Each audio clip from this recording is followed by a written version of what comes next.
Hello friends, welcome to HKGPSC. this is Harpal Singh Rathod. Last time આપણે જે part 1 એટલે કે ડેમો લેક્ચરની વાત કરી રહ્યા હતા એની અંદર આપણે વરાહમિહિર સુધી પહોંચ્યા હતા અને એમણે જે ભૂકંપ આવવાની જે આગાહીની વાત કરી હતી કે કઈ કઈ વસ્તુને આધારે તો કે 6 પ્રાણીઓ અને 30 વનસ્પતિઓનો ઉપયોગ કરીને તેઓ જણાવતા હતા કે ભૂકંપ આવી રહ્યો છે, બરોબર. અન્ય કુદરતી હોનારતો વિશે પણ એમણે ઘણી સારી એવી ભવિષ્યવાણીઓ કરી હતી, બરાબર. તો આપણે ત્યાં સુધી પહોંચ્યા હતા અને થોડીક માઇકમાં થોડા ડખા થવાના કારણોસર આપણો જે વિડીયો હતો એ પાછળથી પછી મ્યુટ થઈ ગયો હતો, બરોબર. તો અહીંયાથી જ આપણે શરૂઆત કરશું. 6 પ્રાણીઓ અને 30 વનસ્પતિની વાત કરી, બરોબર. તો એને આધારે આજે વરાહમિહિર હતા એ જાણી શકતા હતા કે કઈ કુદરતી હોનારત આવી રહી છે અને કેટલા ઝડપથી આવી રહી છે, બરોબર. એટલે આ વસ્તુને ત્યાં ખાસ ધ્યાનમાં રાખવાની છે. ઓકે. એના પછી જે આગળ વાત કરીએ એ પ્રમાણે કે ભૂગર્ભ જળ જાણવા માટે કોણ ઉપયોગ કરતા હતા તો કે ઉદયનો ઉપયોગ કરતા હતા, બરાબર. તો આમાં શું આવશે? ભૂગર્ભ જળ વિશેની માહિતી મેળવવા માટે. ઓકે. ભૂગર્ભ જળ વિશેની માહિતી મેળવવા માટે કોનો ઉપયોગ કર્યો તો કે ઉદયનો ઉપયોગ કરતા આપણને જોવા મળ્યા હતા, બરોબર. એના પછી આપણે નેક્સ્ટ જઈએ. હવે તો નેક્સ્ટ છે એમાં પ્રશ્નો છે. ઓકે. વરાહમિહિર સાથે સંકળાયેલા જે હમણાં આપણે ટોપિક જોયો એની સાથે સંકળાયેલા અમુક પીવાયક્યુઝ છે, બરોબર. પીવાયક્યુમાં ફર્સ્ટ આપણે જોઈએ તો ખાલી જગ્યાએ બૃહદ સંહિતાના એક અધ્યાયમાં વિવિધ છંદોના નામ ઉદાહરણ સાથે આપ્યા છે, બરાબર. અહીંયા સ્પષ્ટતા એમણે કરેલી છે ઓલરેડી કે ખાલી જગ્યાએ બૃહદ સંહિતાના એક અધ્યાયમાં 4 ઓપ્શન જુઓ ત્યાં આગળ: વરાહમિહિર, હરિભદ્ર સુરી, વાઘભટ્ટ, બ્રહ્મગુપ્ત, બરોબર. હવે સીધી વસ્તુ છે, હમણાં આપણે થોડી વાર પહેલા જ ભણ્યા છે. વરાહમિહિર જે છે એમણે આ બૃહદ સંહિતા નામનો ગ્રંથ રચ્યો હતો, બરોબર. હવે એની અંદર છંદોના નામ આપેલા છે કે શ્લોકોના નામ આપેલા છે એની આપણે ચિંતા કરવાની જરૂર છે નહીં. ઓકે. આપણને એક અહીંયા આગળ ક્લિક થઈ ગયું કે બૃહદ સંહિતા લખી દીધું કોણે તો કે વરાહમિહિર, તો પૂરું થઈ ગયું. આ 3 પછી ત્યાં આગળ ચેપ્ટરમાં રહેતા છે જ નહીં, એટલે ત્રણે તમારે પછી ત્યાં એલિમિનેટ કરી નાખવાના છે અને જવાબ આપણો જે બનશે એ છે એ. શું આવશે? એ. વરાહમિહિર એનો જવાબ આવે છે. કઈ પરીક્ષામાં? તો જે લાસ્ટ જે આરએફઓની પરીક્ષા હતી ક્લાસ 2 2021માં જે લેવાણી હતી એની અંદર આવો પ્રશ્ન પૂછાયો હતો. ઓકે. તો આ તમારે ખાસ ધ્યાનમાં રાખવાનું છે. કેમ? કારણ કે હવે જીપીએસસી નું નવું 2025 નું કેલેન્ડર આવી ગયું છે. ઓકે. 2025 ના કેલેન્ડરમાં આરએફઓ, ઓકે, આરએફઓ ની 25 જેટલી જગ્યાઓ આપણને હાલમાં જોવા મળે છે. કદાચ એમાં વધારો થવાની શક્યતાઓ પણ છે, તો વધી પણ શકે આગળ જતા. ઓકે. તો આરએફઓ ની ભરતી આવવાની છે એવી વાત ત્યાં થઈ રહી છે અને સંભવિત માસની પણ એમને ચર્ચા કરેલી છે કે જો માંગણા પત્રક મળી જશે તો જૂનની અંદર એ લોકો પ્રિલિમ્સ લઈ લેશે. બીજી જે વસ્તુની વાત કરીએ ડીવાયએસઓ ની વાત થઈ રહી છે. ડીવાયએસઓ પણ એપ્રિલની અંદર લેવાની વાત ત્યાં થયેલી છે. ઓકે.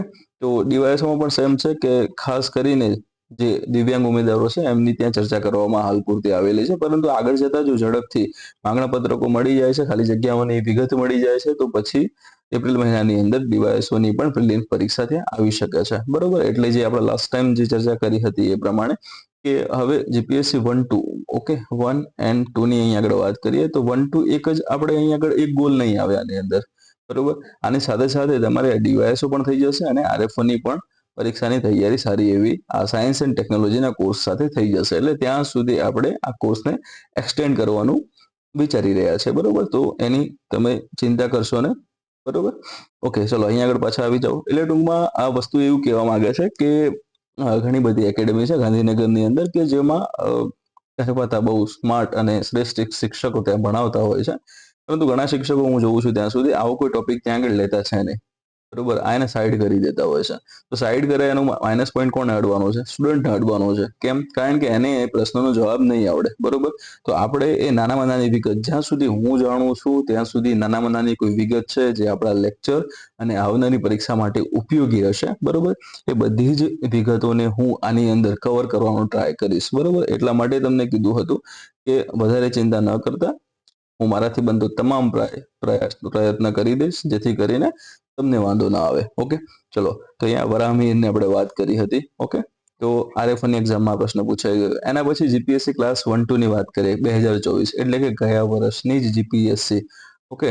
પ્રશ્ન કયો હતો? પંચ સિદ્ધાંતિકા પુસ્તકના રચયિતા કોણ હતા?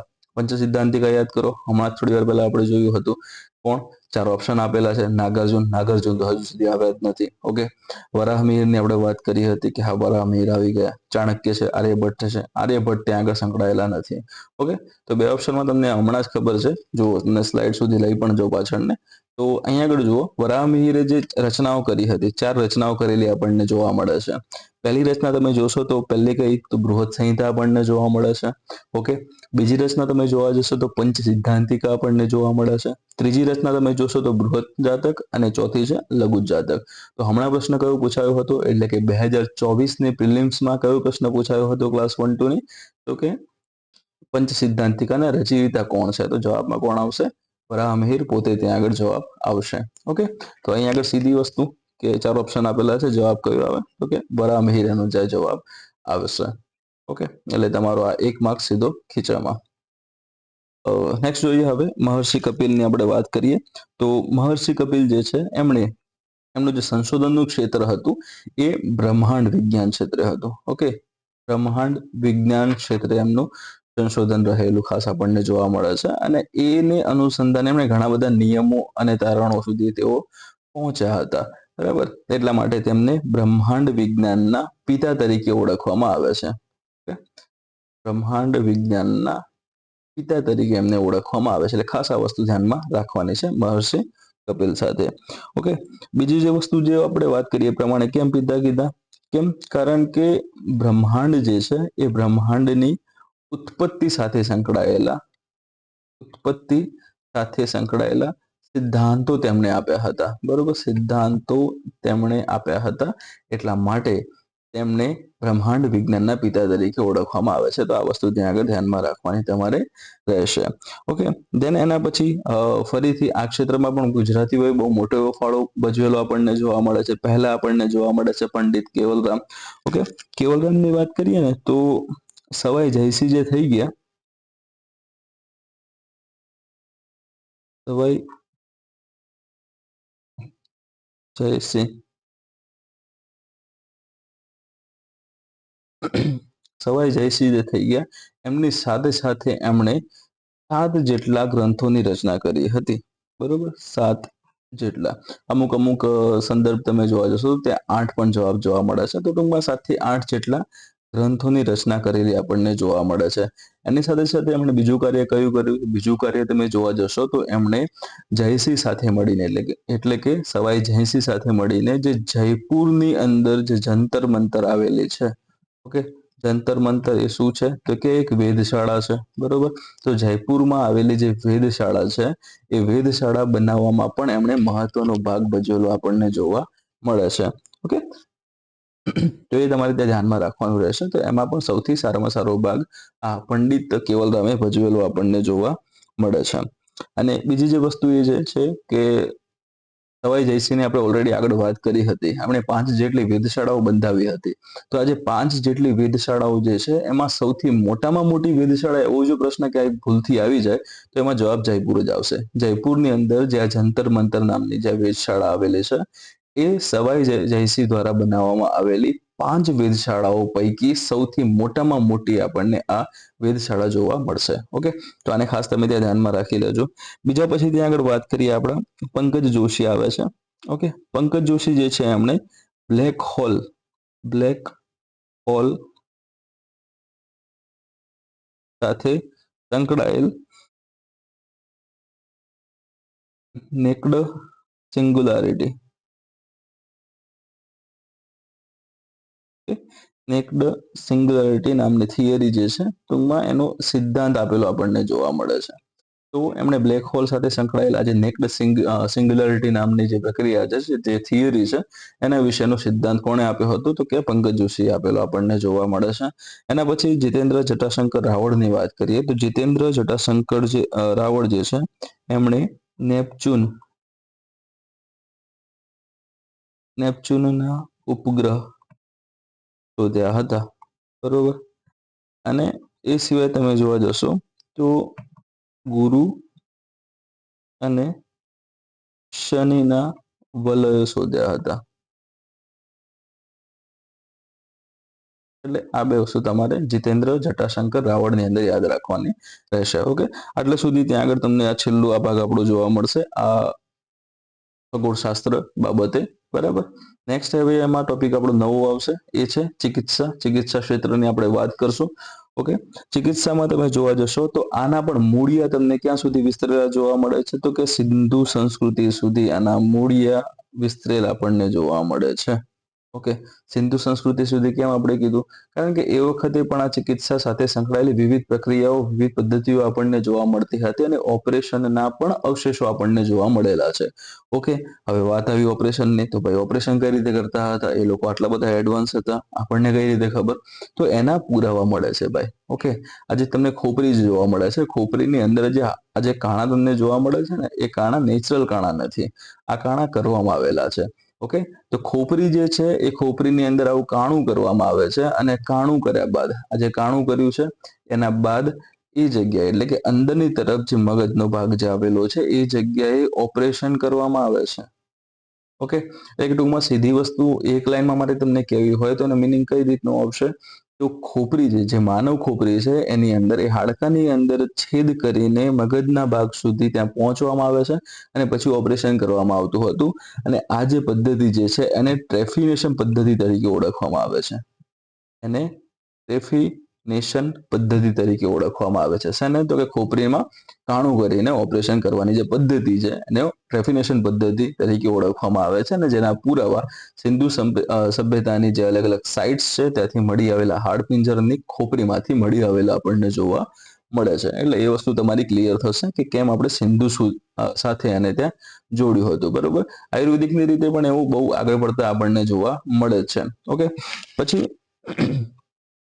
એના પછી ત્યાં આગળ તમે સહેજ આગળ જશો એટલે હિન્દુ સભ્યતામાં તમે જોશો તો સંસ્કૃતમાં, ઓકે, સંસ્કૃતિમાં ત્યાં આગળ વાત કરીએ તો એક શબ્દ તમને વારંવાર ત્યાં આગળ જોવા મળશે, એ છે શૈલ્યક્રિયા. બરોબર, એક ટૂંકમાં ઓપરેશન.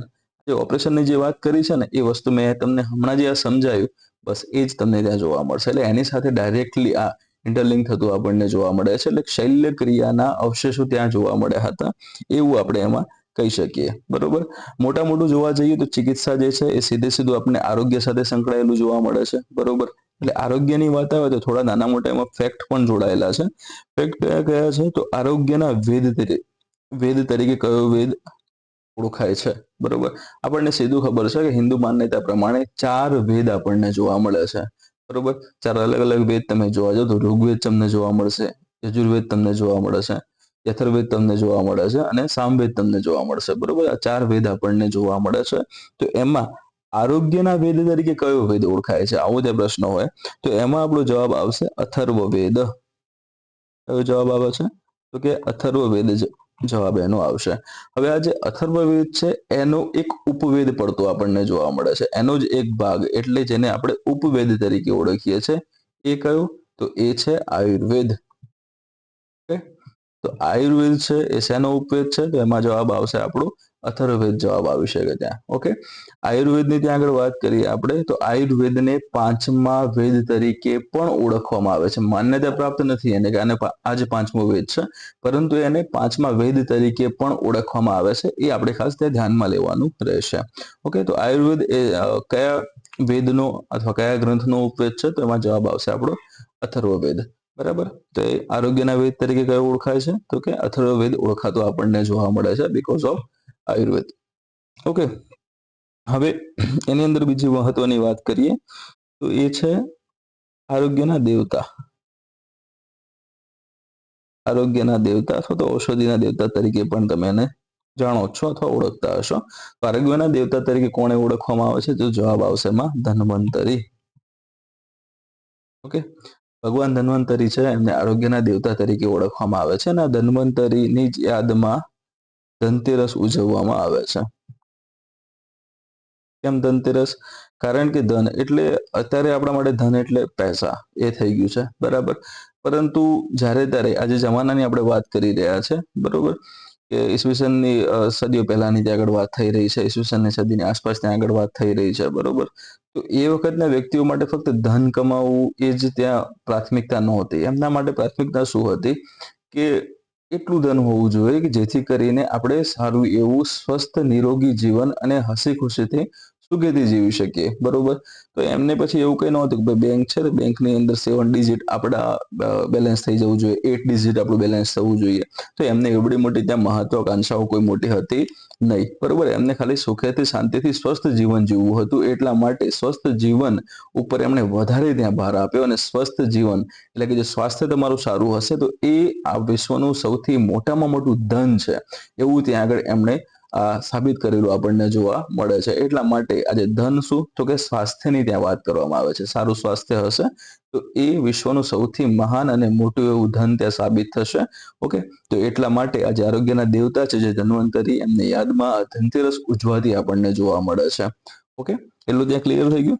એના પછી તમે જોશો તો ચિકિત્સા ક્ષેત્રમાં ચિકિત્સા ક્ષેત્રે સૌથી જૂનું પુસ્તક કયું છે એવો જો પ્રશ્ન પૂછાય તો એમાં જવાબ આવશે ઐતરેય સંહિતા. કયું આવશે? ઐતરેય સંહિતા. ઓકે. ચિકિત્સા ક્ષેત્રે સૌથી જૂનું પુસ્તક કયું તો ઐતરેય સંહિતા આપણને જોવા મળે છે. એ સિવાય એક ગ્રંથ રચાયો હતો નવનીતકમ નામનો. નવનીતકમ કદાચ હું હોય છે એટલે તમને જોવા નહીં મળી હોય. ચિકિત્સા ક્ષેત્ર સૌથી જૂનું પુસ્તક કયું તો કે એ છે ઐતરેય સંહિતા. ઐતરેય સંહિતા. અને નવનીતકમની વાત કરીએ આપણે એ પ્રમાણે તો નવનીતકમ એ ગુપ્ત સામ્રાજ્યમાં એટલે ગુપ્ત સમયમાં જે રચાયેલો આપણને જોવા મળે છે ચિકિત્સા પરનો ગ્રંથ આ જોવા મળશે. ઓકે. એટલે ટૂંકમાં કહી શકીએ આપણે કે ગુપ્ત સમયમાં આની રચના થયેલી આપણને જોવા મળે છે અને કયા ક્ષેત્ર સાથે સંકળાયેલું છે તો કે ચિકિત્સા ક્ષેત્ર સાથે સંકળાયેલું આપણને જોવા મળે છે.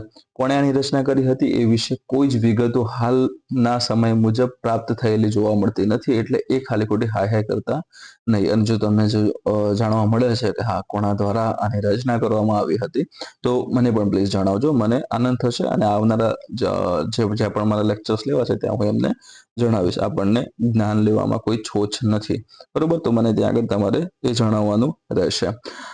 અહીંયા આગળ જે આપણે વાત કરી રહ્યા છે કે ચિકિત્સામાં સૌથી મહત્વનો જે ભાગ ભજવતો આપણને જોવા મળે છે ગ્રંથની વાત કરીએ તો આયુર્વેદની અંદર સૌથી વધારે જેની ચર્ચા કરવામાં આવી છે એ બધી ઔષધિઓની ચર્ચા કરવામાં આવેલી છે. ઓકે. તો એના વિશે ત્યાં જોઈએ આપણે એક એક્સ્ટ્રા સ્લાઇડ લઈ લઈએ આમાં.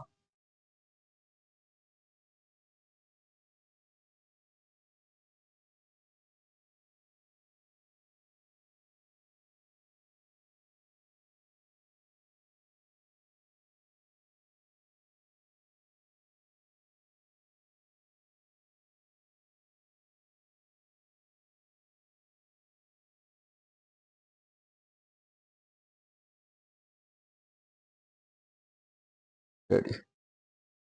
ચિકિત્સામાં આપણે સૌથી જે મહત્વનો જે ભાગ જે પોર્શન આવે છે એ છે ઔષધિ ક્ષેત્ર. બરાબર. ઔષધિ ક્ષેત્રની વાત કરવામાં આવશે. બરાબર. ઔષધિ ક્ષેત્રમાં પણ આપણે હમણાં વાત કરીએ એ પ્રમાણે કે ક્યાંથી આવે તો કે આયુર્વેદ તરફથી આવેલું આપણને જોવા મળે છે. આયુર્વેદમાં પણ આપણે હમણાં ચર્ચા કરીએ એ પ્રમાણે તો કયા કયા ભાગ કઈ રીતનું જોવા મળતું હતું એ આપણે જોઈ લીધું. પરંતુ અહીંયા એનો શબ્દ પણ ત્યાં આગળ કંઈક આપણને અર્થ જણાવતું જોવા મળે છે. આયુર એટલે આયુ જે છે એ આયુર શબ્દ સાથે સંકળાયેલો જોવા મળે છે અને આયુરનો મતલબ શું થશે તો કે ઉંમર.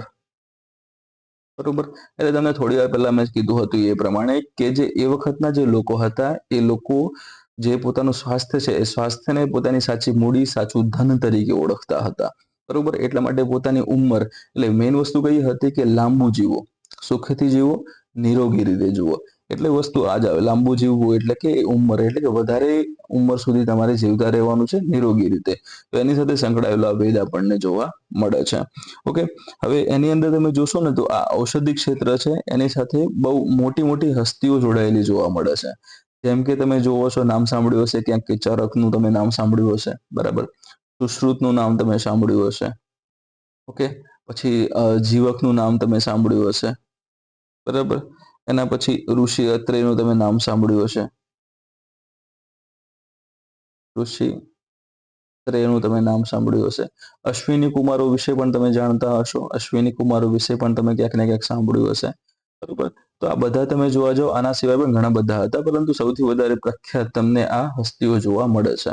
તો તેઓ ઔષધિ ક્ષેત્ર સાથે સૌથી અને સીધી રીતે આપણને જોડાયેલા જોવા મળે છે. ચરકની વાત કરીએ તમે, ચરક સંહિતા લખી હતી. સુશ્રુતની વાત કરીએ તો તેઓ સુશ્રુત સંહિતા માટે જાણીતા છે. એમના વિશે આપણે ડિટેલમાં હમણાં જોઈએ છે.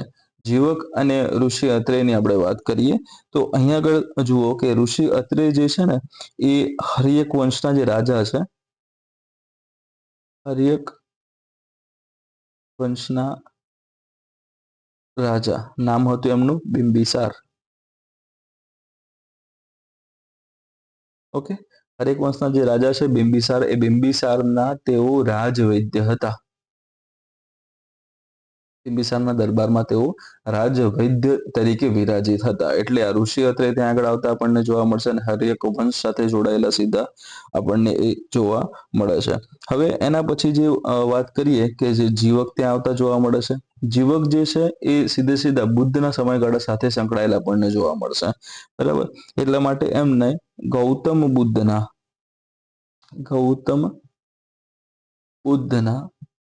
પર્સનલ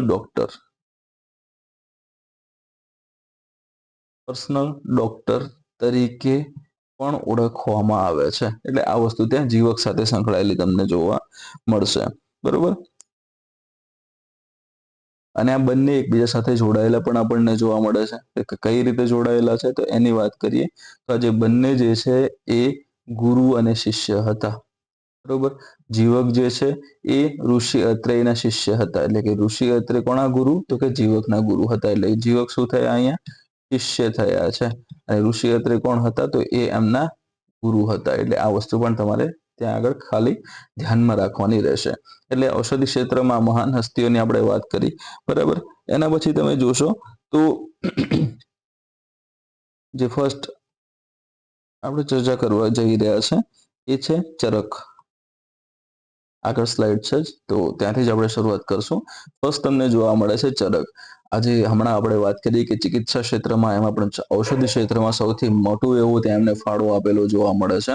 તો ચરક એ જે નામ જે આપેલા છે એની અંદર પણ સૌથી મોટું એવું નામ ઉભરતું આપણને જોવા મળે છે. એટલે ચરકનો સૌથી મોટો એવો પાયો આ ચિકિત્સા ક્ષેત્રમાં, એમાં ઔષધિ ક્ષેત્રમાં આવેલું આપણને જોવા મળશે, બરોબર. ચરકની વાત કરીએ તો ચરક જે છે એ કુષાણ વંશના રાજા, કુષાણ વંશના રાજા, તો આવે છે કૂતરાઓ ચાલુ કર્યું અત્યારે. ઓકે. કુષાણ વંશના જે રાજા જે છે, નામ છે એમનું કનિષ્ક, બરાબર. કુષાણ વંશના રાજા છે કનિષ્ક, એમના રાજ દરબારમાં તેઓ રાજવૈદ્ય હતા. એટલે આ વસ્તુ તમને ત્યાં ક્લિયર થઈ ગઈ. કોના સમયગાળામાં, તો કે કનિષ્કના સમયગાળામાં તેઓ જાણીતા હતા. તેઓ ત્યાં કાર્ય કરતા આપણને જોવા મળે છે, બરોબર. તો એ વખતે તેઓ એમના રાજવૈદ્ય તરીકે સેવા આપી રહ્યા હતા, બરોબર. એમની જે રચના જે છે, હમણાં જ તમને થોડી વાર પહેલા મેં જણાવી હતી કે એમની જે રચના છે એને ચરક સંહિતા તરીકે ઓળખવામાં આવે છે. તો અહીંયા એમની રચના કઈ, તો કે ભાઈ ચરક સંહિતા એમને રચી હતી. ચરક સંહિતાની એમણે ત્યાં રચના કરી હતી, બરોબર. પરંતુ હવે રચનામાં કેવું છે કે જ્યારે આ જે કનિષ્કના દરબારમાં તેઓ રાજવૈદ્ય તરીકે કાર્ય કરી રહ્યા હતા, ત્યારે એમણે આ ચરક સંહિતાની રચના કરી નથી. આ વસ્તુ તમારે ધ્યાનમાં રાખવાની છે, બરોબર. આ જે ચરક સંહિતા જે છે એનું કમ્પાઇલેશન કરવામાં આવ્યું છે. એટલે કે જે પણ ચરક દ્વારા અલગ અલગ શોધ કે અલગ અલગ ઔષધિની ચર્ચા કરવામાં આવી છે, એ બધા જ પેપર એક સમય પછી ભેગા કરવામાં આવ્યા, અને ભેગા કર્યા બાદ જે સંહિતા બની છે, જે ગ્રંથ બન્યો છે, એને ચરક સંહિતા તરીકે ઓળખવામાં આવે છે, બરોબર. એટલે આ ચરક સંહિતા જે છે એ જ્યારે એનું કમ્પાઇલેશન થાય છે, તો એ વખતનો જે સમયગાળો હતો એ સમયગાળો છે ગુપ્ત યુગ. બરોબર.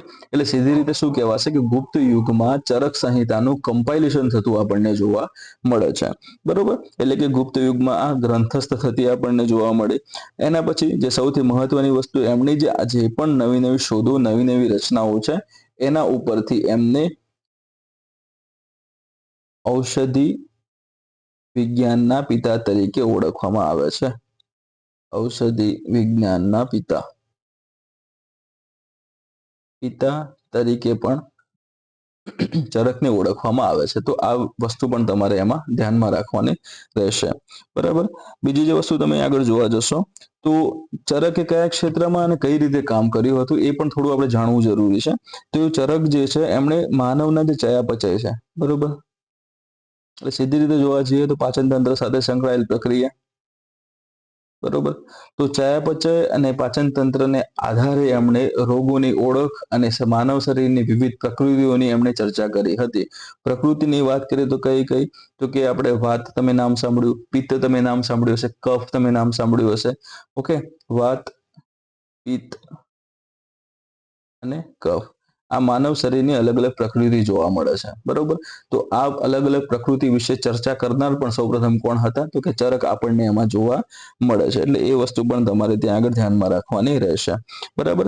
એટલે કે બીજી જે વસ્તુ જે હતી કે પાચન તંત્ર ઉપર હાલમાં પણ તમે જોજો તો ઇન્સ્ટાગ્રામનો જમાનો છે, ઘણા બધા ઇન્ફ્લુએન્સર આમાં આવી જતા હશે, બેસી જતા હશે, મસ્ત સારું એવું ટ્રાન્ઝેક્શન આ તે એડિટિંગ લઈને આવી જાય અને પછી તમને ત્યાં જ્ઞાન આપતા હશે કે તમારે આ ખાવું જોઈએ, તે ખાવું જોઈએ, ઘીને તમે કાઢી જ નાખો ખોરાકમાંથી, બરોબર, તેલને તમે લઈ આવો. બરોબર. ઘીની વાત કરીએ ને તો ઘી રામબાણ કહેવાય છે. પહેલા આપણા પૂર્વજો એને ખાતા આવ્યા છે ને અત્યારે જે નથી ખાઈ રહ્યા એને હું કયા શબ્દોમાં ઉલ્લેખ કરું એ અહીંયા હું તમને જણાવી શકતો નથી. પરંતુ ઘી છે એને ગુડ ફેટ તરીકે ઓળખવામાં આવે છે. બરોબર. એટલે ઘીનો જેમ વપરાશ થાય, જેમાં તમે વધારે ખાઓ એ સારું. વધારે પછી એટલે એવું નથી કે ઘીની જ સબ્જી બનાવીને ખાઈ લેવી ભાઈ, બરોબર. તો આપણે એવું નથી કરવાનું.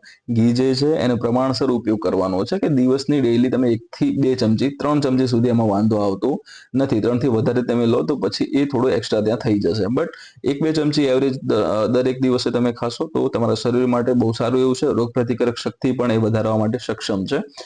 તેલ જેમ બને એમ તમે ઓછું કરશો તો એ તમારા શરીર માટે, હેલ્થ માટે વધારે ફાયદાકારક રહેશે. બરોબર. ઘણા લોકો આ વસ્તુ જાણતા હોય છે, જેમ કે હું પણ જાણું જ છું. બરોબર. પરંતુ પછી આપણા જોડે સરખા એવા કોઈ વિકલ્પ ન હોવાના કારણોસર આપણે એવા બધા ફૂડ જમીએ છે તો એ મજબૂરી છે. નોકરી લાગી જશે એના પછી એ પણ દૂર થઈ જશે. બરોબર. એટલે એ વખતે પછી સારું ખાશું, ઘરે બનાવીને જમશું, બરોબર, કાં તો ઘરવાળી બનાવીને જમાડશે, કાં તો જે મહિલા સ્ટુડન્ટ અહીં આગળ હશે તો એમના માટે એમ કહું તો ઘરવાળા પણ કદાચ બનાવીને જમાડી શકે. હોય છે, અત્યારે ટ્રેન્ડ બદલાયો છે, બધી વસ્તુ પોસિબલ છે. રેડી. અને સારી વાત પણ છે. બરોબર. તો જે વાત કરી તમને કે શરીરની રોગ પ્રતિકારક જે શક્તિ છે એ કઈ રીતે ચયાપચય અને પાચન તંત્ર પર નિર્ભર રહે છે તેની પણ તેમણે માહિતી આપતા આપણને જોવા મળે છે. એટલે એ કોણે આપી હતી, તો કે ચરકે આપી હતી. બરોબર. ટૂંકમાં ચયાપચય અને પાચન તંત્ર સાથે સંકળાયેલ આજે આખી જે માહિતી અને એની સાથે સંકળાયેલ સૌથી મહત્વનો જે ભાગ છે એ રોગ પ્રતિકારક શક્તિ. બરોબર.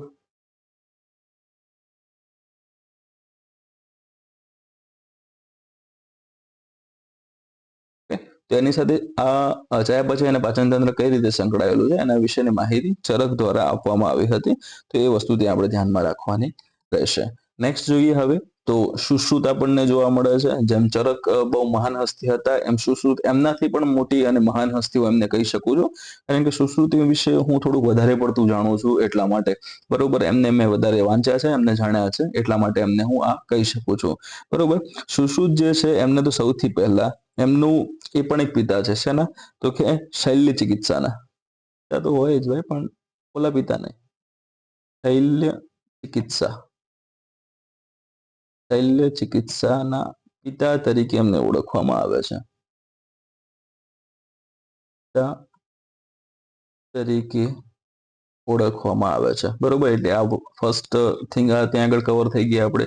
શૈલ્ય ચિકિત્સાના પિતા કોણ, તો કે સુશ્રુત છે. શૈલ્ય ચિકિત્સા એટલે શું, તો ઓપરેશન કરવાની વાત આવશે, સર્જરી કરવાની વાત આવશે. બરોબર. તો એના પિતા તરીકે કોને ઓળખવામાં આવે છે, તો કે સુશ્રુતને ઓળખવામાં આવે છે. બરાબર. એટલે આ વસ્તુ તમારી ત્યાં ક્લિયર થઈ. એના પછી સારી એવી રીતે તમારે એને ઓળખવા હોય તો તમે એને એમ પણ કહી શકો છો કે pioneer in the field of surgery તરીકે પણ તમે એને ઓળખી શકો છો, એમને ઓળખી શકો છો, બરોબર. Pioneer in the field of surgery. Okay, તો બહુ સર્જરી એમને કરેલી આપણને જોવા મળે છે એટલા માટે, બરાબર. સુશ્રુતની વાત કરીએ ને, ચેન્જ કરી નાખો એક જ મિનિટ.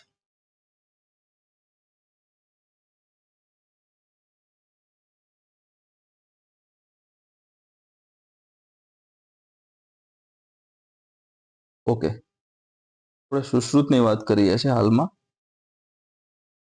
તો સુશ્રુત જે છે એ ખરેખર તમે જોવા જશો તો પહેલાના સમયગાળામાં સુશ્રુત શબ્દ છે ને બે રીતે યુઝ કરવામાં આવતો હતો, બરોબર.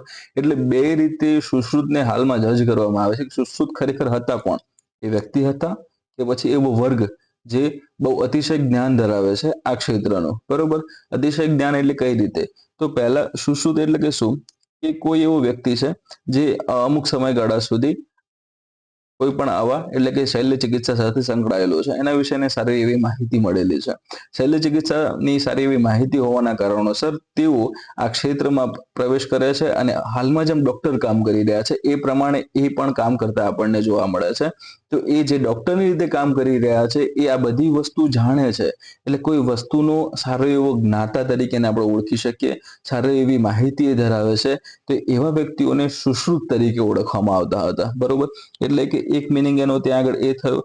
બીજો મિનિંગ એનો એવો ત્યાં કહેવાય છે કે સુશ્રુત જે હતા એક વ્યક્તિ જ હતા, એ વ્યક્તિને સુશ્રુત તરીકે ઓળખવામાં આવે છે.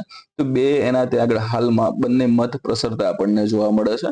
ઓકે, તો આ બંને આપણે ધ્યાનમાં ત્યાં રાખીશું. તો સુશ્રુત ત્યાં આગળ આ પ્રમાણે જજ થતો, અથવા તો આપણે એને સારી એવી રીતે કઈ રીતે એને જાણી શકીએ છીએ એ વસ્તુ ત્યાં બતાવતા આપણને જોવા મળે છે. તો સુશ્રુત તમારે એ પ્રમાણે યાદ રાખવાના રહેશે, બરોબર. સુશ્રુત જે છે એમને આ જે જ્ઞાન છે એ જ્ઞાન કઈ જગ્યાએથી મળ્યું એ પણ મહત્વની અને રસપ્રદ વાત છે, બરોબર. તો સુશ્રુત જે છે એમને આ જ્ઞાન જે કાશીરાજ દિવોદાસ કરીને છે, બરોબર, આ નામ તમને લખી નાખું, કાશીરાજ નામ શું છે એમનું, તો કે દિવોદાસ. દિવોદાસ પાસેથી એમને આ ક્ષેત્રનું આજે શલ્ય ચિકિત્સા અથવા તો આ જે ચિકિત્સા ક્ષેત્રનું જ્ઞાન થયું, જ્ઞાન એમના દ્વારા એટલે કે આ દિવોદાસ દ્વારા થતું આપણને જોવા મળે છે. દિવોદાસ છે એ દિવોદાસને આ ક્ષેત્રનું જે જ્ઞાન જે છે એ ભગવાન ધન્વંતરી દ્વારા આપવામાં આવેલ એવી માહિતી આપણને હાલ પૂરતી મળી આવે છે, બરોબર. એટલે સીધી તમે લાઈન જોવા જશો ને તો ભગવાન ધન્વંતરી આમને આ જે પણ ચિકિત્સા ક્ષેત્ર વિશે, ઔષધિ ક્ષેત્ર વિશે જે પણ માહિતી આપી, કોણે, તો કે દિવોદાસને આ બધી વસ્તુ ત્યાં શીખવાડી. દિવોદાસે પછી કોણે શીખવાડી, તો કે એમને સુશ્રુતને શીખવાડી હતી, બરોબર. પછી સુશ્રુતે આ ક્ષેત્રમાં બહુ સારું એવું ત્યાં કામ કરેલું આપણને જોવા મળે છે, બરોબર. તો વૈદિક યુગમાં થઈ ગયેલા અમને વૈદિક યુગમાં થઈ ગયા એવું માનવામાં આવે છે. ઓકે, વૈદિક યુગમાં થઈ ગયા એવું એમને માનવામાં આવે છે. પરંતુ આમની પણ જુઓ આગળ તમે ચરકમાં જોયું હતું એ પ્રમાણે સુશ્રુતમાં પણ જોવા મળે છે. તો સુશ્રુતે જે પણ ત્યાં શોધ સંશોધનો તારણ છે સિદ્ધાંતો આપ્યા હતા એ બધાનું કમ્પાઇલેશન પણ ગુપ્ત યુગમાં થતું આપણને જોવા મળે છે. ઓકે, આમની જે રચનાઓ જે છે, અથવા તો આપણે કહી શકીએ કે એમણે જે પણ સિદ્ધાંતો આપ્યા ક્ષેત્રમાં, અથવા તો તેમણે જે અવલોકનોને આધારે જે તારણો આપ્યા, એ બધાનું જે કમ્પાઇલેશન જે છે એટલે કે જે ગ્રંથસ્થ કરવામાં આવ્યું એને ક્યારે, તો કે ગુપ્ત યુગમાં કરવામાં આવ્યું હતું, બરોબર. ગુપ્ત યુગમાં એમને ગ્રંથસ્થ કરવામાં આવ્યા હતા, બરોબર. એટલે આ વસ્તુ તમે ત્યાં ધ્યાનમાં રાખજો. ગ્રંથસ્થ કર્યા બધે નામ શું આપ્યું હતું, તો કે સુશ્રુત સંહિતા. સુશ્રુત સંહિતા એવું એ ત્યાં નામ આપવામાં આવ્યું હતું, બરોબર. એટલે આ વસ્તુ તમારે ત્યાં ધ્યાનમાં રાખવાની રહેશે, બરાબર.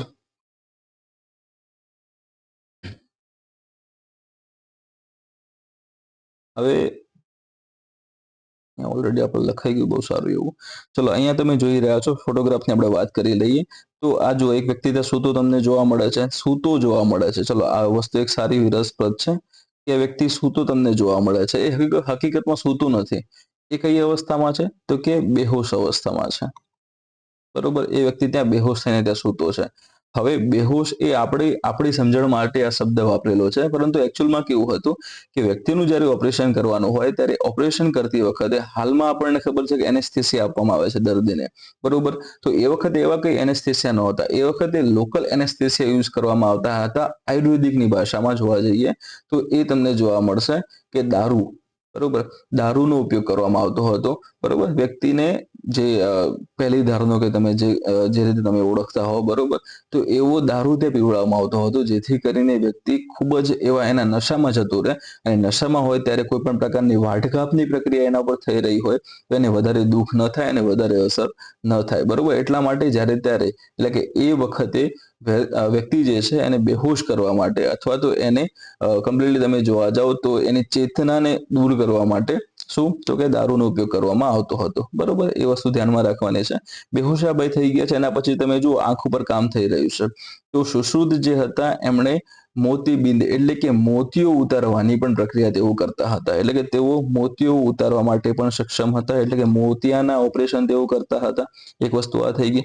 બીજી વસ્તુ તમે અહીંયા જોઈ રહ્યા છો, અહીંયા શબ એટલે જો કોઈ આમાંથી સ્ટુડન્ટ્સમાંથી કોઈએ એમબીબીએસ કર્યું હશે, બરોબર? તો એમણે આનો અનુભવ કર્યો હશે. ઓકે, ત્યાં ડેડ બોડી ત્યાં સુવડાવેલી હશે, એના પછી તમારા જે માસ્ટર ત્યાં ડોક્ટર હશે, બરોબર? એ શીખવાડતા હશે, ડોક્ટર પ્રોફેસર જે હશે, બરોબર? અને આજુબાજુમાં જે સ્ટુડન્ટ્સ ત્યાં આગળ ઉભેલા હશે એ એના વિશે ત્યાં માહિતીને નોટ કરી રહ્યા હશે. ડોક્ટર શીખવાડે છે, આ લોકો એને નોટ કરશે. સેમ એવું જ છે. સુશ્રુત જે હતા એ આ પ્રકારના ઓપરેશન કરતા હતા, બરોબર? એમના જોડે જે અલગ અલગ શિષ્યો હતા, એટલે આ ક્ષેત્રમાં પારંગત થવા માટે જે શિષ્યો એમના જોડે અભ્યાસ કરવા માટે આવતા હતા, જ્ઞાન મેળવવા માટે આવતા હતા, તેમને તેઓ જોડે રાખતા હતા, બરોબર? અને જોડે રાખીને જે પણ આજે ઓપરેશન કરી રહ્યા છે બધી વિગતો એમને જણાવતા હતા. આ લોકો એની નોંધ લેતા હતા, અને એક નિયમ હતો કે તમે 6 વર્ષ સુધી એટલે કે ત્યાં 6 વર્ષ સુધી અભ્યાસ કરવાનો છે. અભ્યાસ કર્યા બાદ તમે સુશ્રુત તરીકે ઓળખાશો. એટલે કે પેલી જે વસ્તુ મેં તમને થોડી વાર પહેલા યાદ કરાવડાવી ને એ જ વસ્તુ અહીંયા આગળ આવશે કે તમે આ વિષય વિશે વધારે પારંગત થઈ ગયા છો, તો તમે એના એક ક્ષેત્રના સુશ્રુત તમે કહેવાશો. એટલા માટે તમે 6 વર્ષ પછી ટૂંકમાં ઓપરેશન કરી શકવા માટે સક્ષમ રહેશો. એટલે એક રીતે શું કહેવાય, પરમિશન અથવા તો એમને લાયસન્સ 6 વર્ષે મળતું હતું. હાલમાં પણ તમે જોવા જાઓ તો 6 થી 7 વર્ષનો સમયગાળો તમને એમબીબીએસ, એમએસ, એમડી એ ત્યાં સુધીનો થતો જોવા મળે છે, બરોબર? તો આ વસ્તુ ત્યાં આગળ થઈ ગઈ. તો એ તમારે ધ્યાનમાં રાખવાનું છે કે મોતિયો અને બીજું શું તો આ શબ જે છે, બરોબર? ડેડ બોડી તમને જોવા મળે છે. તો શબને સાચવવાની પદ્ધતિ સાચવવાની પદ્ધતિ વિશે તેઓ સારી રીતે જાણકાર હતા, બરોબર? તો તમે આવું મમ્મી પિક્ચર્સમાં જોયું હશે, મમ્મીના પિક્ચર હોય ને એની અંદર કે મમ્મી જે છે એને ત્યાં આગળ એક બોક્સમાં રાખીને પછી ત્યાં ઢાંકી દેવામાં આવે, વર્ષોના વર્ષ સુધી રહે અને પછી મમ્મી જીવતી બહાર નીકળે, બરોબર? તો એમાં વસ્તુ કઈ રીતની હતી કે મનુષ્યની અંદર જે માંસના લોચા જે છે એને ત્યાં કાઢી લેવામાં આવે છે, અને કાઢી લીધા બાદ અથવા તો અમુક અમુક ભાગમાંથી માંસના લોચા કાઢી દેવામાં આવે છે, અને એ જગ્યાએ વિવિધ ઔષધિઓ ભરવામાં આવતી હતી, બરોબર? જેથી કરીને અંદર માનવ શરીરની અંદર જે કોષો આવેલા છે, જે ત્યાં આગળ સ્કિન આવેલી છે, એનું વિઘટન ખૂબ જ ઓછી ઝડપથી વિઘટન થવાનું જ છે, બરોબર? પરંતુ જે 8 થી 10 દિવસમાં જે વિઘટન થવાનું હતું એ વિઘટન 100 થી 200 કાં તો 400 વર્ષ પછી ચાલુ થાય, અથવા તો ત્યાં સુધી એકદમ ધીમી ધીમી માત્રામાં થાય. એ પ્રમાણેની ઔષધિ ત્યાં ભરવામાં આવતી હતી. ટૂંકમાં શબને વધારે સમય સુધી સાચવવાની જે પદ્ધતિ હતી એના વિશે પણ સુશ્રુત વધારે સારી એવી રીતે જાણકાર હતા, અને એમણે આ ક્ષેત્રમાં ખૂબ જ વધારે લાભ તે સમયે તે વ્યક્તિઓને અને આ ક્ષેત્રમાં એટલે ઔષધિ ક્ષેત્રમાં થયેલો આપણને જોવા મળે છે, ચિકિત્સા ક્ષેત્રમાં આપણને થયેલો જોવા મળે છે, બરોબર? એટલે એ વસ્તુ તમારે ત્યાં ધ્યાનમાં રાખવાની રહેશે. બીજી વસ્તુ અહીંયા તમને જોવા મળશે, નેક્સ્ટ ફોટોગ્રાફ છે જ લગભગ તો નથી, ચલો અહીંયા તમને જોવા મળશે. આ આંખની વાત કરી દીધી, એના પછી રાઇનોપ્લાસ્ટી. તેઓ રાઇનોપ્લાસ્ટીના પણ સારા એવા જાણકાર હતા. ઓકે, રાઇનોપ્લાસ્ટી. રાઇનોપ્લાસ્ટીમાં શું કરવામાં આવતું હતું ભાઈ? તો રાઇનોપ્લાસ્ટીમાં શું કે કોઈના જે નાક કપાઈ ગયા હોય ને, તો નાક કપાયા બાદ એને ફરીથી ત્યાં આગળ લગાવીને એની સર્જરી કરી આપવી, આને રાઇનોપ્લાસ્ટી તરીકે ઓળખવામાં આવતા હતા, બરોબર? તો એ વખતે રાઇનોપ્લાસ્ટી એટલે કે સફળ સક્સેસફુલ એવા ઓપરેશન સર્જરી કરવા માટે પણ સુશ્રુત જાણીતા હતા. એ રાઇનોપ્લાસ્ટી અને એ વખતના જે પણ આપણને પુરાવા મળ્યા છે, આ જે સુશ્રુત સંહિતામાંથી જે માહિતી મળે છે એના આધારે આપણને ખ્યાલ આવે છે કે સુશ્રુત આટલા હોશિયાર હતા અને આ ક્ષેત્રમાં એમણે બહુ મોટું એવું પ્રદાન, બહુ મોટો એવો ભાગ ભજવેલો આપણને જોવા મળે છે, બરોબર? એટલે એ વસ્તુ તમારે ધ્યાનમાં રાખવાની છે. એના પછી એના પછી બીજી મહત્વની વસ્તુ કઈ છે, તો આજે શબ્દની હમણાં તમને વાત કરી હતી, બરાબર. એક્સ્ટ્રા સ્લાઇડ લઈ લઈએ આમાં.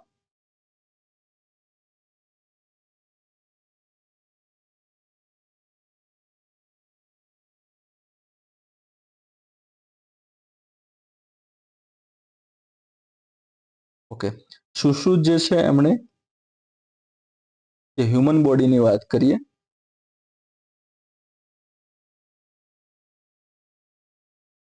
હ્યુમન બોડી જે છે એનું લેયર બાય લેયર અભ્યાસ કર્યો હતો. ઓકે, લેયર બાય લેયર અભ્યાસ કરેલો.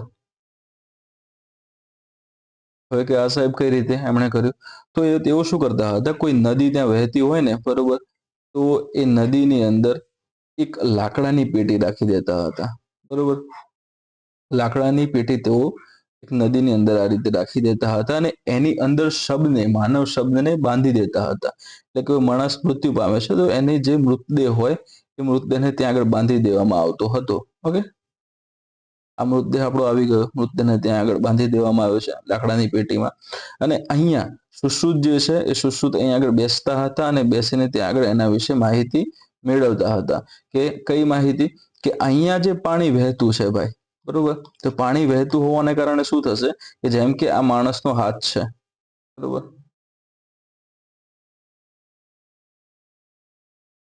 જસ્ટ ઇમેજિન, બરોબર. ખાલી પછી એમ ના કહેતા કે ના સાહેબ એ તો હાથ કહીને આ તો કંઈક બીજું પ્રાણી જેવું બનાવી દીધું, એવું નથી ભાઈ.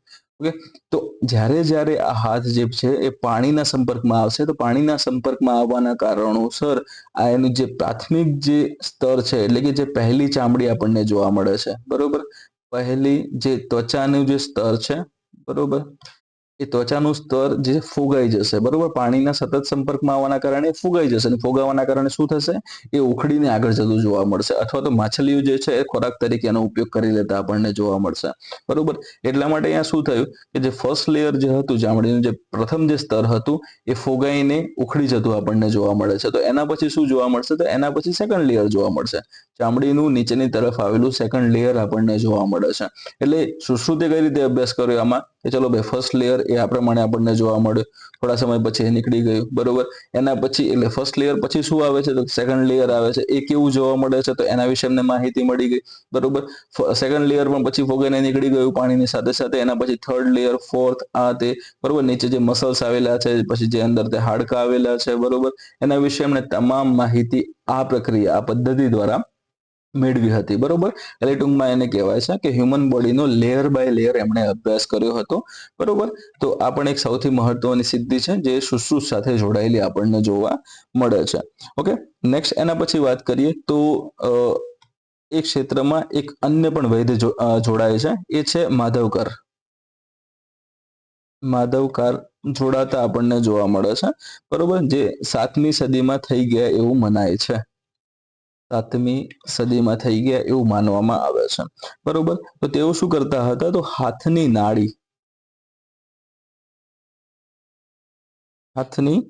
નાડી જોઈને, અથવા તો સિમ્પલ શબ્દોમાં તપાસીને રોગનું નિદાન કરવાની પદ્ધતિ શોધી હતી, બરોબર. તો હાલમાં પણ તમે દવાખાનામાં જશો ને, ડોક્ટર ત્યાં આગળ તમને બાજુમાં બેસાડશે અને પછી આમ હાથ પકડશે. એ શું જોવે છે, તો એ નાડી ચેક કરે છે ત્યાં, બરોબર. તો આજે હાથની નાડી જોઈને રોગનું નિદાન, એટલે કયો રોગ ત્યાં થયેલો છે એના વિશે સૌપ્રથમ શોધ કરી હોય તેવા કોણ હતા, તો કે માધવકર હતા, જે 7મી સદીમાં થઈ ગયેલા આપણને જોવા મળે છે. અને એમની જે રચના છે એ રચનાનું નામ છે માધવ નિદાન. માધવ નિદાન એ એમનો ગ્રંથ છે, એ એમની રચના છે, બરોબર. તો એ વસ્તુ ત્યાં તમારે ધ્યાનમાં રાખવાની રહેશે. આ પણ, અને આ જે હાથની નાડી જોઈને, એટલે કે તપાસીને જે રોગનું નિદાન કરવામાં આવે છે, એ પ્રક્રિયાને રોગ રોગ વિનિશ્ચય તરીકે ઓળખવામાં આવે છે. એટલે આ વસ્તુ પણ તમે યાદ રાખજો. ઓકે, એના પછી જે બીજા પણ એક છે અહીંયા આગળ, પણ હવે થોડી જગ્યાનો આપણે મારામારી છે, તો જગ્યા પેલા થોડી કરી નાખીએ સટાસટી.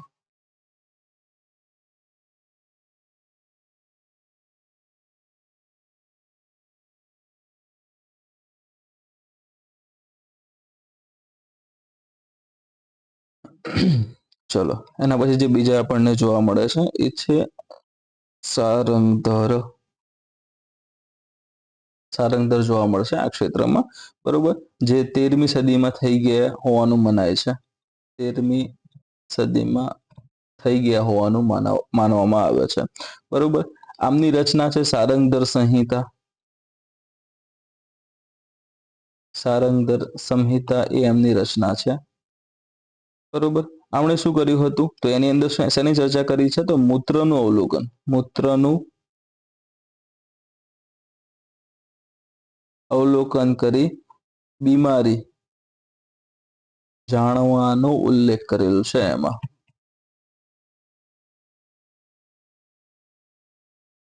હાલમાં પણ આપણે લેબોરેટરી કરાવીએ ને તો ત્યાં આગળ પછી ખબર યુરિન સેમ્પલ ત્યાં લઈ જાય છે. યુરિન સેમ્પલ લઈ ગયા પછી એના પર વિવિધ ટેસ્ટ કર્યા પછી રિપોર્ટ બનાવીને આપતા આપણને જોવા મળે છે. તો આ જે રિપોર્ટ તો અત્યારે છે, અત્યારે ટેકનોલોજી અસ્તિત્વમાં છે એટલા માટે આ વસ્તુ તમને જોવા મળે છે, પરંતુ જ્યારે ત્યારે ટેકનોલોજી નહોતી ત્યારે પણ જે મૂત્ર જે છે એ મૂત્રનો અભ્યાસ કરીને એટલે કે એનું અવલોકન કરીને રોગનું નિદાન કરવાની વાત ત્યાં થઈ રહી છે, અથવા તો બીમારી જાણવાની વાત થઈ રહી છે. તો એની સાથે સંકળાયેલું સૌથી મોટું એવું માથું એટલે કે નામ કયું તો સારંગધર પંડિત, સારંગધર ત્યાં જોડાતા આપણને જોવા મળે છે.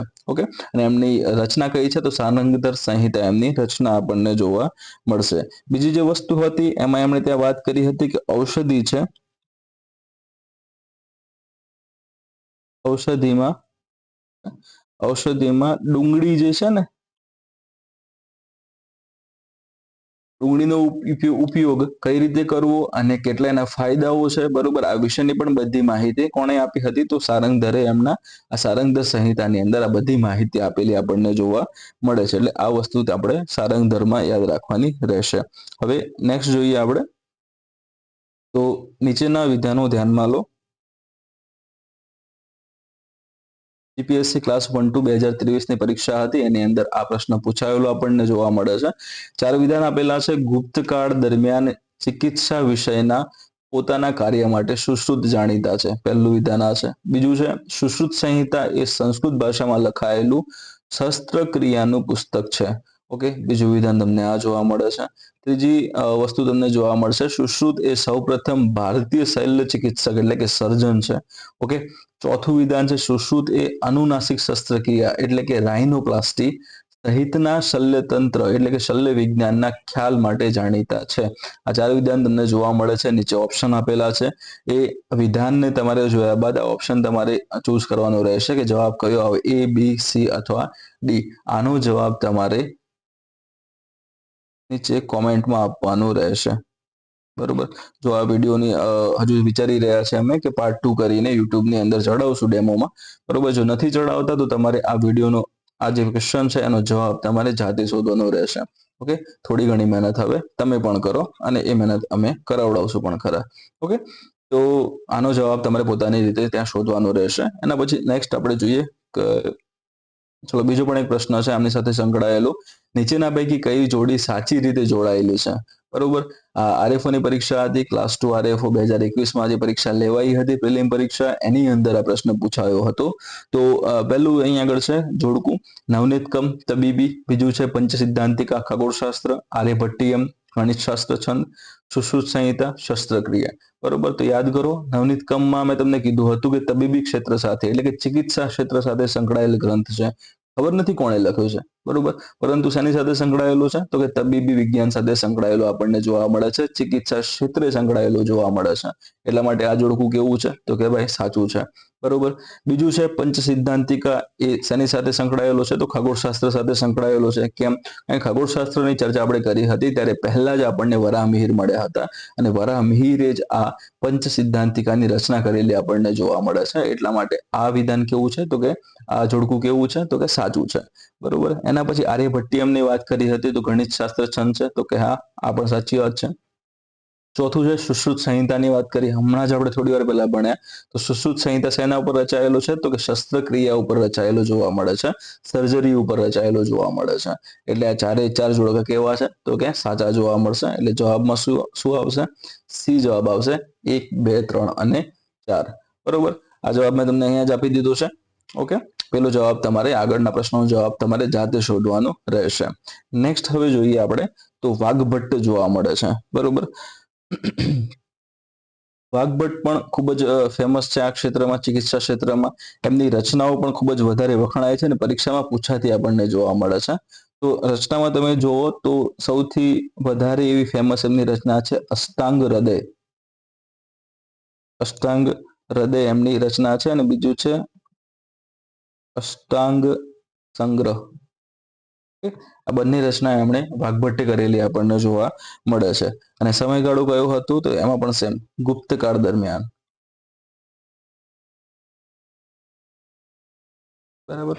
ગુપ્તકાળ દરમિયાન આ અલગ અલગ જે ગ્રંથો રચાયેલા આપણને જોવા મળે છે વાઘભટ્ટ દ્વારા, બરાબર. એના પછી બીજા પણ તમને જોવા મળશે. એક છે ભાવ મિશ્ર પણ તમને જોવા મળે છે કે ઋતુ પ્રમાણે કઈ રીતે આહાર લેવો અને કયા કયા આહાર કઈ ઋતુમાં આરોગવા, ટૂંકમાં એના વિશેની બધી માહિતી ભાવ મિશ્ર દ્વારા આપવામાં આવી હતી. એટલે કે ઋતુ પ્રમાણે આહારની ત્યાં આગળ વાત થઈ ગઈ, બરોબર. દૈનિક આહારની ત્યાં આગળ વાત થઈ ગઈ કે દૈનિક આહારમાં તમારે કેટલું ભોજન લેવું જોઈએ, કયું ભોજન લેવું જોઈએ, આ બધી જ માહિતી. કેલરી જે આપણે હાલમાં કહીએ છીએ ને કે આટલા કેલરી સુધીનું ફૂડ લેવું જોઈએ, નહીં તો વધારે કેલરીનું તમે લેશો તો શરીરની અંદર તમારે એ પછી એક્સ્ટ્રા સ્ટોરેજ થતું જોવા મળે છે. ફેટ ત્યાં આગળ સ્વરૂપે એ સ્ટોર થતું જોવા મળે છે, બરોબર. તો અહીંની વસ્તુની ત્યાં વાત કરેલી છે. તો આમાં જે મહત્વનું નામ આવે છે એ કોણ તો કે એ ભાવ મિશ્ર છે, બરોબર. તો ભાવ મિશ્રને તમારે ત્યાં આગળ યાદ રાખવાના છે. અને ભાવ મિશ્ર જે છે એમની રચના પણ તમને જોવા મળે છે. રચનાનું નામ છે ભાવ પ્રકાશ સંહિતા. ભાવ પ્રકાશ સંહિતા એ એમની રચના છે. તો તમારે આ ખાસ આના ઉપર પણ ધ્યાન રાખવાનું રહેશે, બરોબર. 9મી 10મી સદીની અંદર થઈ ગયેલા આપણને જોવા મળે છે. 9મી 10મી સદીમાં થઈ ગયેલ આ જોવા મળશે, બરાબર. એના પછી નેક્સ્ટ જોઈએ તો હવે પશુ ચિકિત્સાની વાત ત્યાં આગળ કરવામાં આવશે. પશુ ચિકિત્સા ક્ષેત્રે પણ ખૂબ જ મોટા એવા કાર્ય થયેલા, મોટા એવા ગ્રંથ રચાયેલા આપણને જોવા મળે છે, બરોબર. એમાં જોવા જઈએ ને તો સૌથી મોટું એવું નામ તમને જોવા મળે છે શાલિહોત્ર. ઓકે, શાલિહોત્ર તમને જોવા મળે છે. તો શાલિહોત્રએ શું કર્યું તો એમણે એટલે કે ઘોડો, એ તમે જોઈ રહ્યા છો બાજુમાં ઘોડો તમને જોવા મળે છે, બરોબર. તો શાલિહોત્રએ અથવા તો જે ઘોડો છે એ ઘોડા વિશે સારો એવો અભ્યાસ કર્યો હતો. ઘોડાને લાગુ પડતા રોગો વિશે એમણે અભ્યાસ કર્યો હતો. એના ઉપચાર વિશેની માહિતીનો એમણે ત્યાં આગળ અભ્યાસ અને એના વિશે ગ્રંથ રચેલા આપણને જોવા મળે છે, બરોબર. એટલે કે અથવા તો જે ઘોડો છે એના ઉપરથી અમને જે ગ્રંથો રચ્યા છે એનું નામ છે એક તો આયુર્વેદ, બરોબર. બીજું તમને જોવા મળે છે અશ્વ લક્ષણ શાસ્ત્ર. અશ્વ લક્ષણ શાસ્ત્ર, બરોબર. અને ત્રીજું છે અશ્વ પ્રશંસા.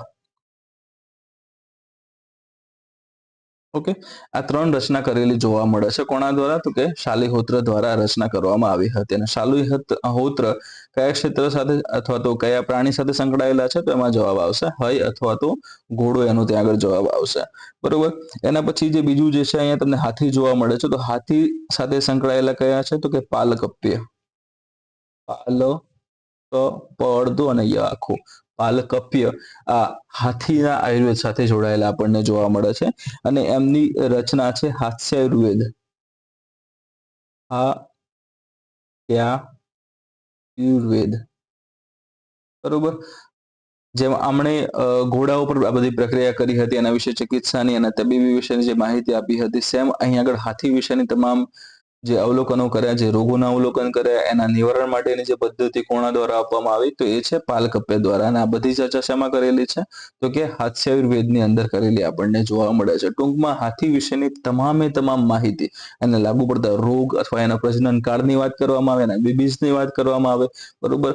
આ બધી જે વસ્તુઓ છે એની ચર્ચા આ ગ્રંથની અંદર કરેલી આપણને જોવા મળે છે, જેના રચયિતા છે પાલકપ્ય, બરોબર. તો આ વસ્તુ ત્યાં આગળ આવી જશે.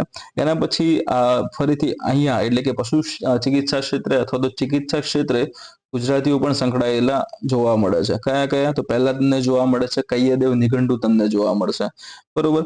તો કૈયદેવ નિઘંટુ એ તો એમની રચનાનું નામ છે, ખરેખર તો કૈયદેવ એમનું નામ હતું, બરોબર. અને એમની રચના છે કૈયદેવ નિઘંટુ. ઓકે, આ એમની રચના છે. નામ એમનું શું હતું? કૈયદેવ હતું અને એમની રચના છે કૈયદેવ નિઘંટુ, જે 1450 ની આસપાસ રચાયેલી આપણને જોવા મળે છે. બરોબર. અને આ જે છે એ વનસ્પતિ પરનો ગ્રંથ છે. વનસ્પતિ પરનો ગ્રંથ એટલે કે વનસ્પતિઓ વિશે ત્યાં ચર્ચા કરેલી છે. બરોબર. વનસ્પતિની વાત હમણાં આપણે કરી રહ્યા છે ઔષધિ ક્ષેત્રે. બરોબર. તો ઔષધિની રીતે કઈ કઈ વનસ્પતિઓ ઉપયોગી છે, કઈ નથી, એના વિશેની માહિતી આપણને આ કૈયદેવ નિઘંટુ માંથી મળતી આપણને જોવા મળે છે. જેના રચયિતા કોણ હતા? તો કે કૈયદેવ હતા. બરોબર. એના પછી નેક્સ્ટ તમને જોવા મળે છે યશોધર ભટ્ટ. એમની રચના છે રસ પ્રકાશ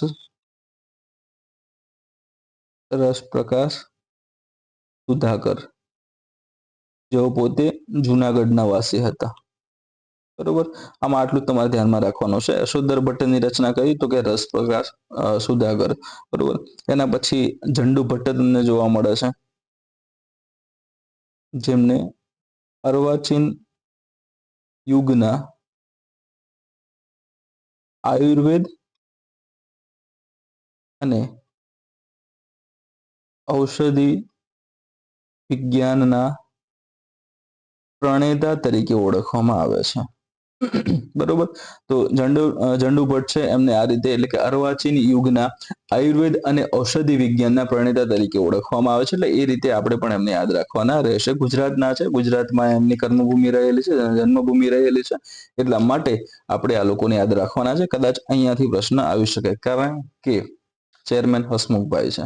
કઈ નક્કી એમાં હોતું નથી કે કાલે સવારે ઉઠીને શું થશે. બરોબર. કાગડું ચણી ગયું કે પછી ચણ જાતે ચણી ગયું, એ આપણને આઈડિયા આવશે નહીં. ચલો, રસાયણ શાસ્ત્ર ઉપર આપણે જઈએ. તો રસાયણ શાસ્ત્રમાં તમે જોશો ને તો આના પણ મૂળિયા તમને સિંધુ સભ્યતા સુધી લંબાયેલા જોવા મળશે.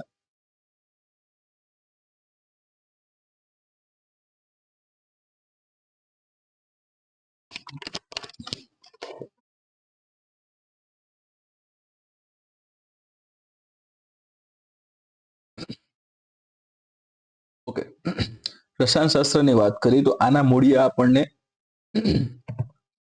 સિંધુ સભ્યતા સુધી સંકળાયેલા અથવા તો ત્યાં સુધી લંબાયેલા આપણને જોવા મળે છે. કેમ? કારણ કે હાલમાં જે અલગ અલગ સિંધુ સભ્યતાની સાઇટ્સ મળી આવી છે, એ જગ્યાએથી અલગ અલગ આપણને મૂર્તિઓ મળી આવી છે. તાંબાની અને કાંસાની મૂર્તિઓ અથવા તો અલગ અલગ વસ્તુઓ ત્યાં મળી આવેલી આપણને જોવા મળે છે. બરોબર. તાંબુ અથવા તો કાંસુ,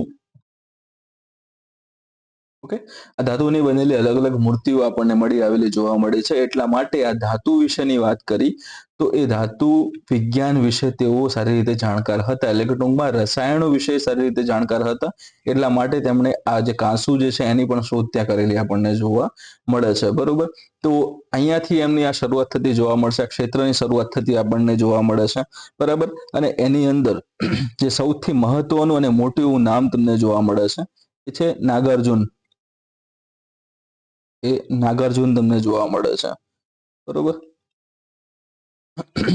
એમાં પણ નાગાર્જુન કયા? તો કે નાગાર્જુન બીજા ત્યાં આગળ આવશે, જે 10મી સદીમાં થઈ ગયા. 10મી સદીમાં થઈ ગયા. બરોબર. અહીંયા તમને બતાવેલું છે. આ જે છે એ નાગાર્જુન છે. નાગાર્જુન એ પોતે જ અહીંયા તમને જોવા મળે છે. ઓકે, તો એના વિશે આપણે હમણાં આગળની સ્લાઇડમાં અભ્યાસ કરીશું. બાકી અહીંયા તમે જોશો તો રસાયણ શાસ્ત્ર વિશેની માહિતી તમે જ્યારે ત્યારે પ્રાથમિક શાળામાં ભણતા હશો ત્યારે એ વખતે તમે સમાજ વિદ્યા નામનું પણ પુસ્તક તમે વાંચ્યું હશે. વિષય વિશે તમે સારી રીતે જાણકાર પણ થયા હશો. તો એ જગ્યાએ તમને દિલ્હીમાં આવેલો જે પેલો સ્તંભ જોવા મળે છે. બરોબર. અહીંયા તમને માહિતી આપી દઉં એને.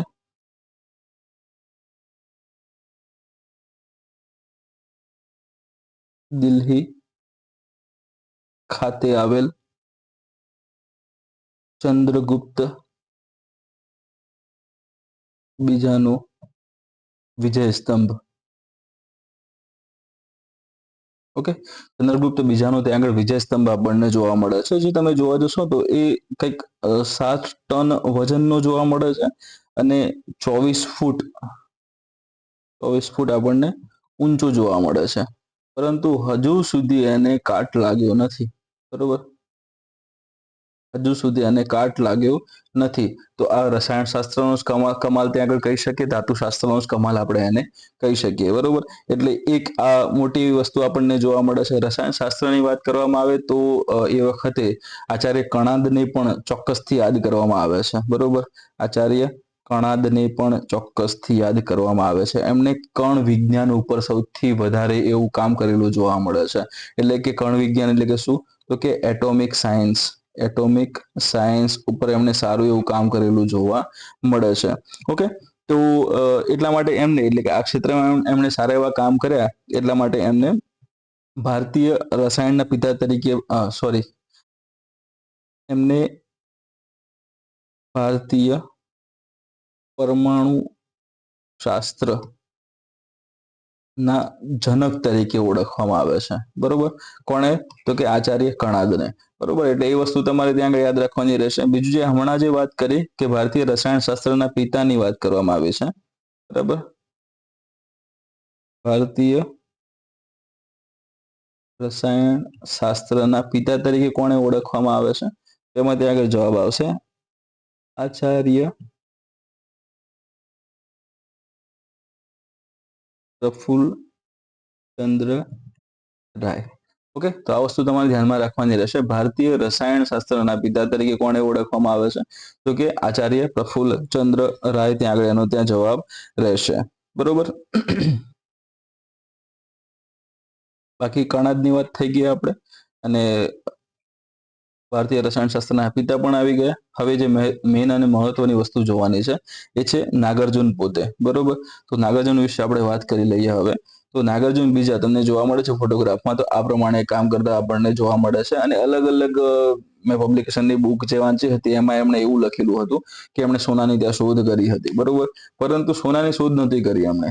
એ એકચ્યુઅલી જોવા જઈએ તો એ એક પ્રકારનું તમે જોશો ને તો પેલા બગસરા ટાઈપ જોવા મળે છે. તો સોનાનો એમને ખાલી ફક્ત ઢોળ ચડાવવાની પ્રક્રિયાને વિશે એમણે શોધ કરેલી આપણને જોવા મળે છે. કે કોઈ પણ ધાતુની વસ્તુ છે એની ઉપર સોનાની રીતે પરત, એટલે કે સોના જેવી રીતે પરત, ત્યાં બગસરાની રીતે વાત કરીએ તો એ પ્રમાણે ત્યાં બનાવવાની વાત ત્યાં થઈ રહી હતી, બરોબર. તો એમણે એ પ્રમાણે એવી ધાતુની ત્યાં શોધ કરી હતી. એમણે સોનાની શોધ નહોતી કરી. બાકી અમુક લોકો એવું ત્યાં આગળ લખે પણ છે કે એમણે એવી પદ્ધતિની ત્યાં આગળ શોધ કરી હતી કે જેથી કરીને કોઈ પણ ધાતુને તેઓ સોનામાં ફેરવી શકતા હતા. તો એ સોનામાં ફેરવી નહોતા શકતા. અત્યારે જે તમે જોઈ રહ્યા છો કે મેરેજમાં અને બીજા ઘણા બધા પ્રસંગો ઉપર વ્યક્તિઓ જે છે એ સોના જેવા દેખાતા દાગીના પહેરતા આપણને જોવા મળે છે. તો શું છે એના પર ત્યાં સોના જેવો સોનેરી રંગનું ત્યાં ઢોળ ચડાવવામાં આવેલું છે, બરોબર. તો એ ઢોળ ચડાવવાની જે પ્રક્રિયા છે એના શોધક કોણ હતા? તો કે નાગાર્જુન બીજા સાક્ષાત પોતે હતા, બરોબર. એટલે એ વસ્તુ તમારે ત્યાં ધ્યાનમાં રાખવાની છે. 10મી સદીમાં નાગાર્જુન થઈ ગયા છે, બરોબર. 10મી સદીમાં નાગાર્જુન થઈ ગયેલા આપણને જોવા મળે છે, જેઓ એક પ્રસિદ્ધ અને પ્રખ્યાત, બંને શબ્દ હું આમના માટે વાપરું છું, પ્રસિદ્ધ અને પ્રખ્યાત રસાયણશાસ્ત્રી હતા. ઓકે, અને એમાં પણ ખાસ કયા? તો કે નાગાર્જુન 2 ની વાત ત્યાં થઈ રહી છે, બરોબર. એમણે રસાયણશાસ્ત્ર સાથે સંકળાયેલ એક ગ્રંથ પણ રચ્યો હતો. ગ્રંથનું નામ છે રસ રત્નાકર. ઓકે, તો રસ રત્નાકર નામનો ગ્રંથ છે. એ કયા ક્ષેત્ર સાથે સંકળાયેલો છે? તો કે રસાયણશાસ્ત્ર ક્ષેત્રે સંકળાયેલો આપણને જોવા મળે છે, બરોબર. આના રચયિતા કોણ છે? તો કે નાગાર્જુન બીજા ત્યાં આગળ એના રચયિતા આપણને જોવા મળે છે. ઓકે, હવે રસ રત્નાકરની વાત કરીએ તો એની અંદર તમે જોશો તો એમાં એમણે ચાંદી, ટીન, તાંબુ જેવી વિવિધ ધાતુઓની નિષ્કર્ષણની પદ્ધતિઓ ત્યાં આગળ જણાવી હતી, બરોબર. આ બધી જે ધાતુઓ જે છે એ ધાતુઓની નિષ્કર્ષણની પદ્ધતિ એમણે ત્યાં જણાવી હતી, બરોબર. એટલે શેની અંદર? તો કે આ ગ્રંથની અંદર, રસ રત્નાકરની અંદર, બરોબર. પછી બીજું જે વસ્તુ હતું કે પારાની ભસ્મ એમણે લીધી હતી, એના ઉપર એમણે પ્રયોગો કર્યા હતા. પારાની ભસ્મ લઈને એના ઉપર એમણે પ્રયોગો કર્યા હતા. ત્યારબાદ તેઓ એક તારણ ઉપર પહોંચ્યા હતા કે આ પારાની ભસ્મનો ઉપયોગ ઔષધિ તરીકે પણ થઈ શકે છે, બરોબર. તો પારાની ભસ્મ જે છે એનો ઔષધિ તરીકે ઉપયોગ કરવાની જે પ્રક્રિયા છે એનો પણ ઉલ્લેખ એમણે આ રસ રત્નાકર નામના ગ્રંથમાં કર્યો હતો, બરોબર. એ સિવાય તમે જોવા જશો તો એમણે ઉત્તર તંત્રની રચના કરી હતી. ઉત્તર તંત્રની રચના કરી હતી, બરોબર. જેમાં એમણે ઔષધિઓ જે અલગ અલગ જે ઔષધિની વાત થઈ રહી છે એમાં ઔષધિ બનાવવાની વિધિનો ઉલ્લેખ કર્યો હતો. બનાવવાની વિધિનો ઉલ્લેખ કરેલ. ઓકે, તો આટલું તમારે આમાં નાગાર્જુન બીજામાં તમારે ધ્યાનમાં રાખવાનું રહેશે. ઓકે, અહીંયા ખુદે પોતે બેઠેલા છે જો અલગ અલગ આ નિષ્કર્ષણની પદ્ધતિ માટે અલગ અલગ છું તમે ચડાયેલા માટલા ચડાયેલા જોવા મળે છે.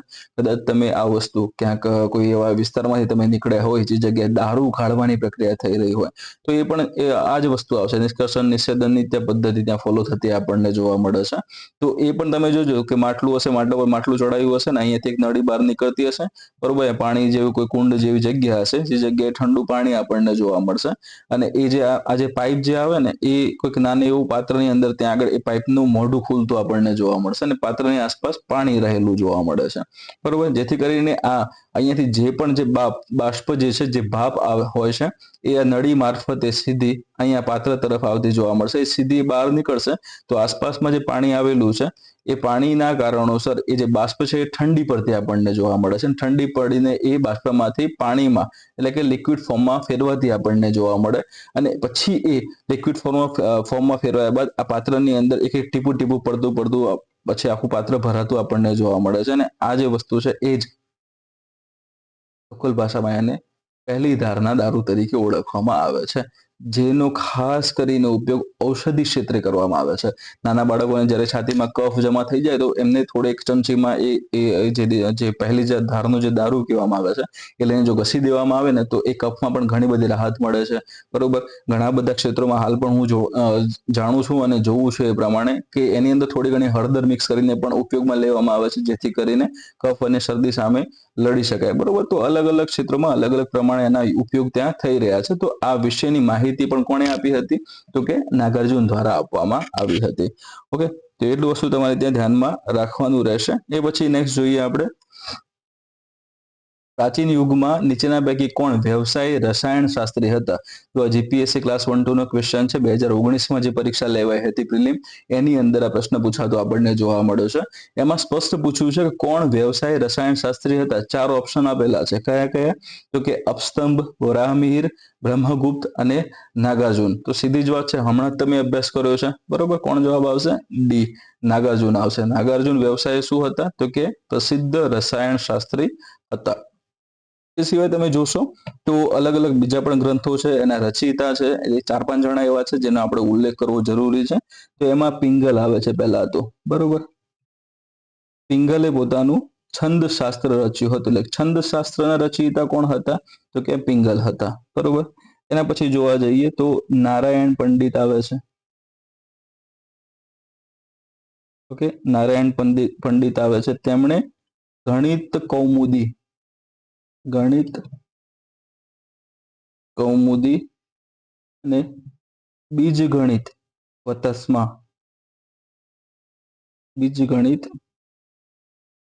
વતંસા નામનો ગ્રંથ એમણે ત્યાં રચ્યા હતા, બરોબર.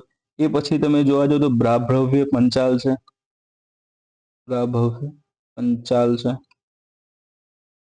અમુક જગ્યાએ પાંચાલ પણ લખેલું જોવા મળે છે. બ્રાભ્રવ્ય પાંચાલની વાત કરીએ તો તેમણે પ્રજનન શાસ્ત્ર કરીને ગ્રંથની રચના કરી હતી.